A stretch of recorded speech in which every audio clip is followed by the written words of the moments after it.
delivering scale in every economically important demographic. Our editors though share one common purpose: delivering the right content for their customers through words, pictures and video, which delivers news and entertainment in an accurate and engaging manner. It is no surprise that in a recent Mintel report, the Daily Mail is regarded as the most relatable of all news brands in the UK. That is, speaking to our readers as individuals and expressing their personality. It is also the most provocative. It is this approach to journalism on which Mail Online has built to attract a truly global audience. Able to create mutual benefit. And obviously we have to maintain responsibility, because one of the big issues, and you'll probably hear more of this today, is that although there's plenty of data and insight, using it responsibly, making sure that we absolutely don't encourage more and more customers to use ad blockers. However, I think almost everybody knows that Google and Facebook really face some challenges for us. And Google last year, in 2016, had 89 billion of revenue. And Facebook had 27.6 billion, and they had a 54% increase on a year-on-year basis. And as Kevin said before, we look at the majority of the revenue is also from the content that newspapers create. And this is something which will be a big discussion point with the tech giants as we go on. Of course, this is something which everybody knows. The global population is increasingly connected and social, and the audience would turn to news media companies. And of course, the audience have changed. I think there's something which all of you would have realized. And these days, the audience want to be engaged as a community. It's not like the old days when they take a newspaper, read their news and analysis, and goes home and then you sell advertising. But today, they want to be engaged. They want to have very rich, immersive experiences. Otherwise, they will just go to another website. So there's a switching cost is almost nil, which means that news media companies have to really consider the audience first and also make sure that you offer solutions. I think one big difference that we find in the last years is that audience are more and more looking for solutions, whether it's in terms of the هو e-commerce, online shopping,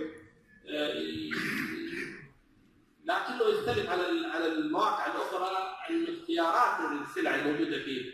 تمر من بوابة تحديد سيدتي حتى تضمن الكواليتي، لأنه it's براند، it's an image، it's الشيء اللي يحدد الراهن عليه، وفي نفس الوقت اللي فيه اليونيتيز يعني توجد منتجات وسلع لا هي متاحة في المواقع الأخرى، وبالتالي بتعطي ميزة إنه والله سيدتي لها تاريخ 3-4 أجيال في العالم العربي يعرفون سيدتي، بالتالي أي شيء من تحت هذا المظلة يكون له كريديبيليتي ومصداقية. احنا راهنا على هذا الشيء الطيب ونقرأ مع نفسهم ومع الديجيتال ونعمل مقاطعة.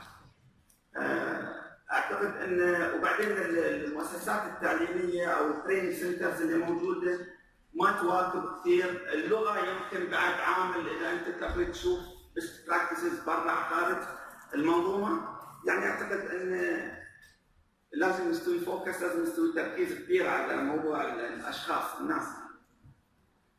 الكومبيتيتورز اليوم ما عادت الصحيفه الورقيه تنافس، يعني قبل كان رئيس التحرير جاب العربه والناس اللي ورا اليوم الثاني تقرا، بعدين جاء الانترنت غير او ستيف جوبز الله يرحمه يعني هو اللي غير المعادله، خلى التكنولوجيا هي اللي تقود هذا، فصار ان الصحيفه مش بس تنافسها صحيفه جنبها، ينافسها ويب سايت متخصص، ينافسها انفلونسر عنده كريديبيليتي، شخص الناس تؤمن فيه.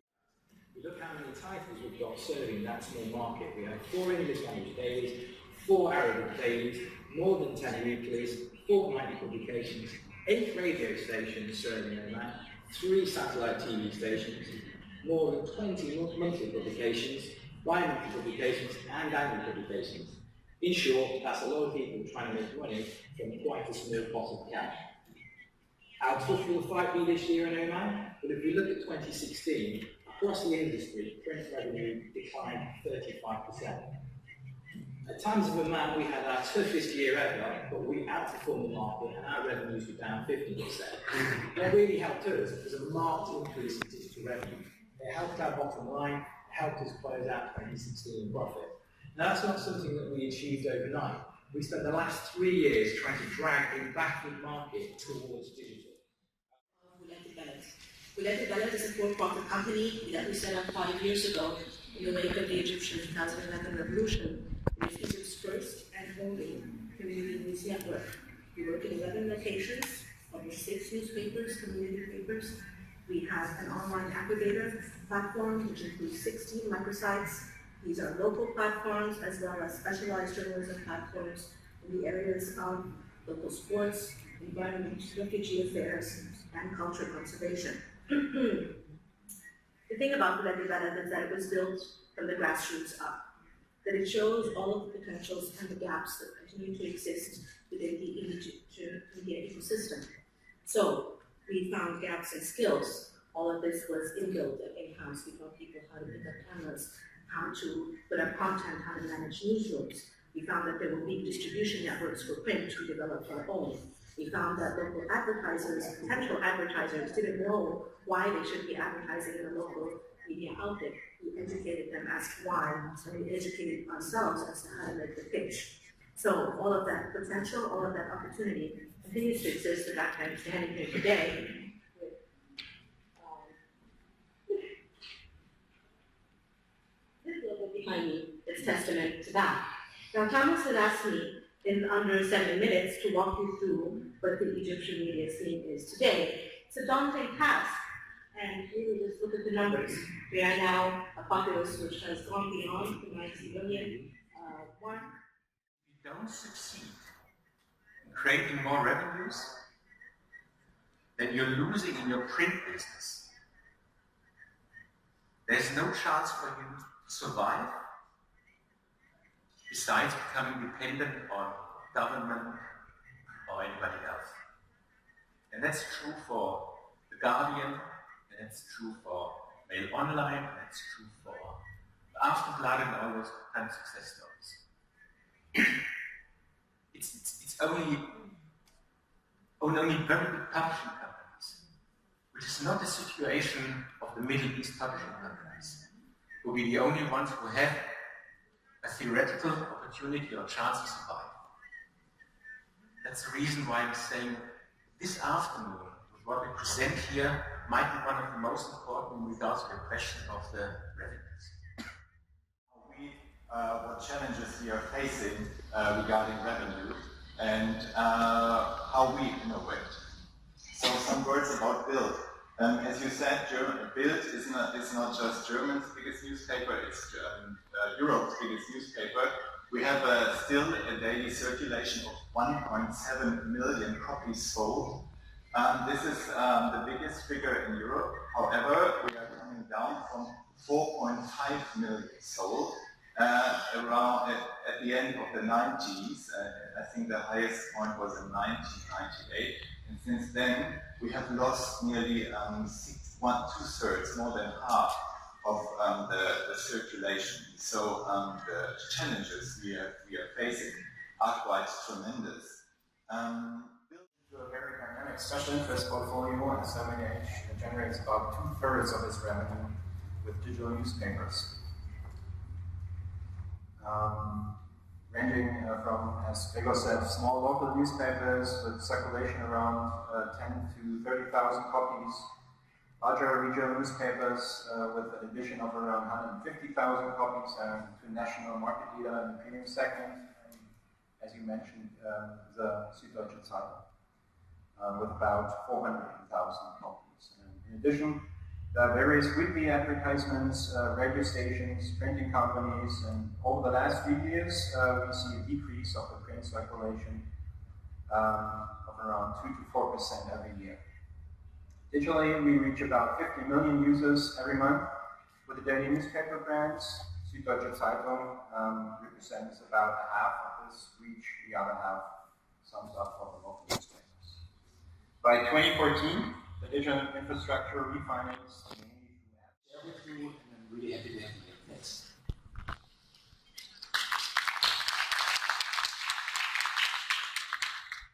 Thank you for inviting me. I am delighted to be here. The ever-changing media landscape is sometimes difficult to understand. What is happening? Or, as someone we know puts it, what the hell is going on? What the hell is going on? TV has been around for decades. Online video is still much in development. We are probably just scratching the surface on visual storytelling in digital forms. Let's have a look at the first video published on vg.no. That's 19 years ago from the Nagano Olympics. Here is the Norwegian alpine skier Hans Petter Burrås. He won the gold medal, by the way.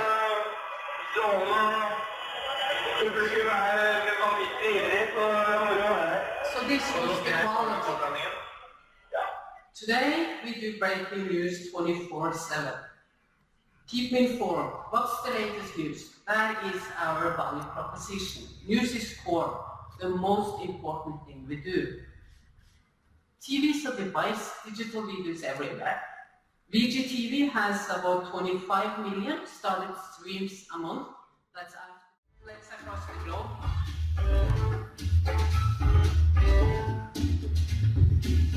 The man of the hair, I don't wear it to pay.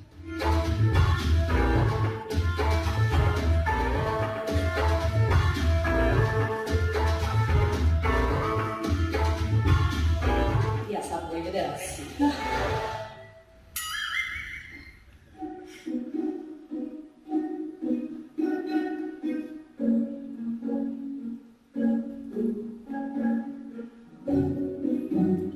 I don't wear it to pay. I don't wear it to pay.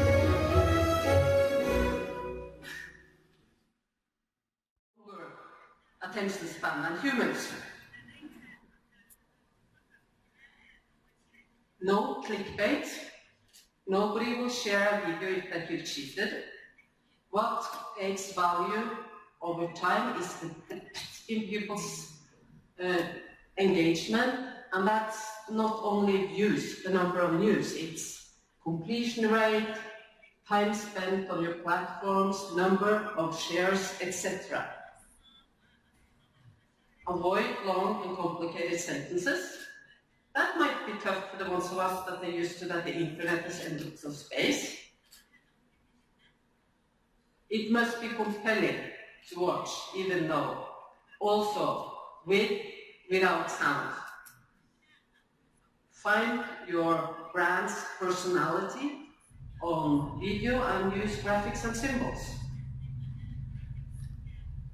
Snapchat is a good place to learn and experiment. What makes a good video on mobile?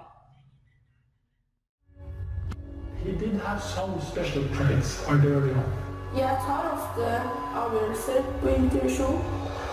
Gary Kasparov was ranked #1 in the world. He's more out of the tower.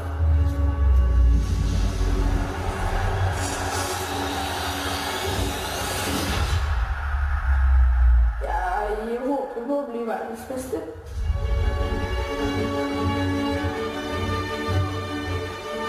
The lonely part about being a chess player is really all up to you. At least that's the way I feel. It was a fairly tough environment. Jeg prøver egentlig å plage meg mest for det. Jeg jo veldig annerledes I klassen.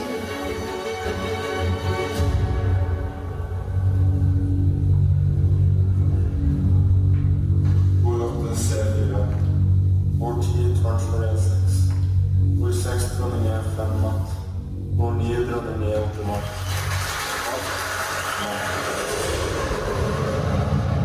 Magnus Carlsen, this is his first World Championship match. You can just feel it when you're in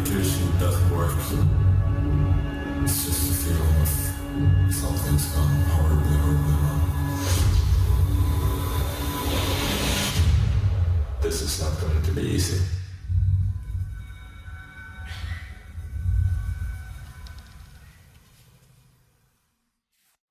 Online portals only had still images, they had no video and they had no audio. So obviously this brought in a new, fresh look into the classifieds. Your mechanism was fairly simple. You pay a government fee for placing an advertisement with QR codes. The consumer then receives a text message giving them a unique number on which